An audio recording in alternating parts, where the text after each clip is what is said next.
नमस्कार, सनातन विचार में आपका स्वागत है। अगर आपने चैनल सब्सक्राइब नहीं किया तो प्लीज़ सब्सक्राइब करें, वीडियो को लाइक करें, शेयर करें, कमेंट करें। आज जिस पुस्तक पर हम चर्चा कर रहे हैं वह आचार्य उदयवीर शास्त्री जी द्वारा लिखित प्राचीन सांख्य संदर्भ है। पुस्तक के प्रकाशक हैं गोविंदराम हासानंद, दिल्ली के प्रकाशक हैं ये। मेरे पास जो प्रति है ये थोड़ी पुरानी प्रति है। इसका मूल्य, इसमें छपा हुआ मूल्य केवल 100 रुपये है। अभी जो वेबसाइट पर मूल्य दिख रहा है वो मैं डाल दूँगा डिस्क्रिप्शन में।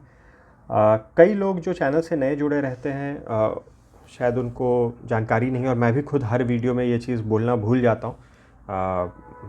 वीडियो के डिस्क्रिप्शन में सारी जानकारी दी हुई रहती है, वहाँ पर लिंक आमतौर पे कम से कम एक ऑनलाइन का लिंक मैं दे देता हूँ।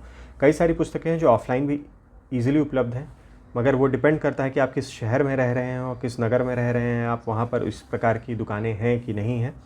तो ऑनलाइन कम से कम एक लिंक या संभव हो तो एक से अधिक लिंक मैं दे देता हूँ। डिस्क्रिप्शन में आपको लिंक मिल जाएगा कि पुस्तक आप कहाँ से प्राप्त कर सकते हैं। ज़रूरी नहीं कि आप वहीं से लें, बेसिक गूगल सर्च भी अगर आप करेंगे तो आपको कई सारे सोर्स मिल जाएंगे जहाँ से आप पुस्तक मंगवा सकते हैं। तो ऐसा कोई ज़रूरी नहीं है कि आप मेरे दिए हुए लिंक से ही पुस्तक मंगवाएँ। मूल्य 100 रुपये जैसा मैंने बताया वो इस संस्करण का है। ये जैसा आप देख सकते हैं ये पुराना एडिशन है, अभी मूल्य अवश्य बढ़ गया होगा। कुल पृष्ठ इसमें 271 है, 271। ये पुस्तक जब मैंने ली थी तो जैसे का नाम है प्राचीन सांख्य संदर्भ, तो मुझे ऐसा लगा कि ये सांख्य संबंधित कुछ ऐतिहासिक जानकारी इसमें दी गई होगी और उसकी विवेचना होगी। मतलब मैं थोड़ा सा इसको हिस्ट्री, एक कहीं ना कहीं दिमाग में हिस्ट्री, इतिहास दिमाग में था सांख्य के संबंध में। लेकिन ये वैसी पुस्तक नहीं है, ये मुख्यतः सूत्र और उनके व्याख्या की ही पुस्तक है। भूमिका है, व्याख्याकार का निवेदन है। और अभी जो हम देखते हैं हमारे पास सांख्य षडाध्यायी उपलब्ध है, जिस पर हमने अभी विज्ञान भिक्षु का भाष्य जो था वो कवर किया था। श्री उदयवीर शास्त्री जी की व्याख्या कवर की थी। फिर आपकी सांख्य कारिका आ गई, उसमें भी डॉक्टर रामशंकर भट्टाचार्य की व्याख्या, और जो सांख्य कारिका पे ट्रेडिशनल व्याख्याएँ हैं सारी, माठवृत्ति, गौड़पाद भाष्य, सांख्य तत्व कौमुदी, युक्ति दीपिका इत्यादि इत्यादि। अब इन पुस्तकों के अलावा बहुत सारे ग्रंथों में और व्याख्या ग्रंथों में भी कई सारे सांख्याचार्यों के नाम आते हैं, और तो कहीं कहीं सिर्फ नाम आ जाते हैं कि ये सांख्याचार्य थे, और कहीं कहीं सांख्याचार्य का नाम देके उनका जो मत है उसका भी उल्लेख किया जाता है। जैसे कि योग दर्शन पर जो व्यास भाष्य है, उस व्यास भाष्य में कई जगह पंचशिखाचार्य के नाम से सांख्य के सूत्र आते हैं, उद्धृत किए हुए। महाभारत में कई जगह किए हुए हैं, और भी अन्य ग्रंथों में, काव्य ग्रंथों में, निबंध ग्रंथों में, स्मृति ग्रंथों में जगह जगह पर आते हैं। तो यहाँ पर 11 आचार्य जिनके नाम से सूत्र उपलब्ध हैं, कोई कोई ऐसे भी हैं जिनके नाम से केवल एक सूत्र ही उपलब्ध होता है। तो वो एक सूत्र को भी लेके, वो सूत्र कौन सा उपलब्ध है, वो कहाँ पे उपलब्ध है, और फिर वो किस कॉन्टेक्स्ट में है, और उसके बाद उस सूत्र की व्याख्या श्री उदयवीर शास्त्री जी ने की है। अब अगर आप चैनल पहले से फॉलो कर रहे हैं तो आपको एक दो बार मैंने अपनी भाषा में जितनी मेरी समझ है उस हिसाब से समझाने का प्रयास किया है कि जब भी हम व्याख्या ग्रंथों की बात करते हैं, व्याख्याओं की, तो व्याख्या हमेशा व्याख्याकार के मत से इन्फ्लुएंस्ड होता है।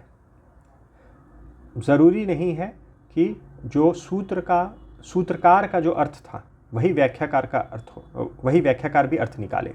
लेकिन ऑब्वियसली जब व्याख्याकार व्याख्या कर रहा है तो हर व्याख्याकार का मत यही होता है कि जो सूत्रकार का अर्थ था वही अर्थ उसने निकाला है, क्योंकि कोई भी व्याख्याकार ये तो नहीं कहेगा कि मैं गलत अर्थ निकाल रहा हूँ और फिर भी मैं उस पर व्याख्या लिख रहा हूँ, पुस्तक लिख रहा हूँ। तो इसीलिए जो भी सूत्र और ऐसे मौलिक ग्रंथ हमारे सनातन धर्म संबंधित उपलब्ध हैं, उन पर कई सारी व्याख्याएँ आती हैं। तो श्री उदयवीर शास्त्री जी ने जो इन सूत्रों पे, जो प्राचीन आचार्यों के सूत्र यहाँ वहाँ उद्धृत हैं अन्य अनेकानेक ग्रंथों में, उन पर जो व्याख्या की है वो उनके अपने मत के अनुसार की है। तो ये एक डिस्क्लेमर आप समझ लें, या आपकी समझ के लिए अंडरस्टैंडिंग बता दूँ। अगर आप पहली बार कोई ये पुस्तक पढ़ रहा है तो ऐसा स्ट्रिक्ट इंटरप्रिटेशन नहीं करना है कि अच्छा इसका अर्थ यही है, यही कॉन्टेक्स्ट है। हो सकता है कोई और व्याख्याकार अगर यही काम करने का प्रयास करता है तो वो कुछ अलग तरीके से करे, कुछ अलग तरीके से। बहुत ज़्यादा डिफरेंस नहीं होगा, मगर वो सटल डिफरेंसेस से ही, जैसे ब्रह्म सूत्र पे इतने सारे भाष्य हैं, उसी सटल डिफरेंसेस से ही इतने सारे संप्रदाय बन गए। तो वो इम्पॉर्टेंट है, ऐसा नहीं कि वो ऐसी कुछ छुटपुट चीज़ें हैं जिसको इग्नोर किया जा सकता है। खैर, तो इसमें जो 11 आचार्य हैं वो है आसुरी, पंचशिख, सनंद या सनंदन, जैगिशव्य, देवल, हारित सांख्याचार्य, वार्षगण, आचार्य पतंजलि, पौरिक सांख्याचार्य, आचार्य पंचाधिकरण और आचार्य रुद्र विंध्यावासी। अभी हम सांख्य दर्शन का इतिहास पुस्तक भी इनकी देखेंगे तो उसमें भी इन्होंने करीब करीब इन सभी सांख्याचार्यों के ऊपर बहुत ही विस्तार से चर्चा की है, इनके काल के बारे में, ये कौन थे, कौन किसके गुरु थे, कौन किसके पहले आए, कौन किसके बाद आए, और सूत्रों की भी वहाँ संक्षेप में विवेचना की गई है। इन आचार्यों के अलावा वहाँ कुल 40 से अधिक सांख्याचारों का वर्णन आया है, लेकिन सब पे सूत्र उपलब्ध नहीं है। ये फिर भूमिका और व्याख्याकार का निवेदन है। श्री स्वामी गिरानंद सरस्वती महाराज जी का कुछ इसमें लेख भी है। अब जैसे आसुरी है तो इनके उस पर एक ही सूत्र यहाँ पर उपलब्ध होता है जो अत्यल्प है। उसी के आधार पर आसुरी के सांख्य संबंधित कतिपय विचार प्रकाश में आते हैं। जो अत्यल्प है, श्लोक इस प्रकार है। अब इसी के आधार पर ये पूरी व्याख्या इन्होंने की है और इससे संबंधित जो भी सपोर्टिंग मटेरियल भी है वो भी दिया है। पंचशिखाचार्य में तो कई सारे सूत्र उपलब्ध हैं। इनके सूत्र का संकलन अभी हमने मोतीलाल बनारसी दास की भी एक पुस्तक देखी थी जिसमें केवल मूल थे, तो जो सूत्रों का संकलन लिया गया था वो इसी पुस्तक या फिर सांख्य दर्शन के इतिहास से लिया गया था। मतलब वो श्री उदयवीर शास्त्री जी का जो संकलन था उसमें से ही लिया गया था, वहाँ पे ये चीज़ लिखी हुई है। तो इस प्रकार से है। पुस्तक मूल रूप से हिंदी में ही है। जहाँ पर मूल पाठ उद्धृत किए गए हैं वो बोल्ड में दे दिया गया है और बाकी जो व्याख्या है वो हिंदी में ही है। इसका जो भी लेटेस्ट प्राइस है और परचेज़ का लिंक है वो मैं डिस्क्रिप्शन में डाल दूंगा।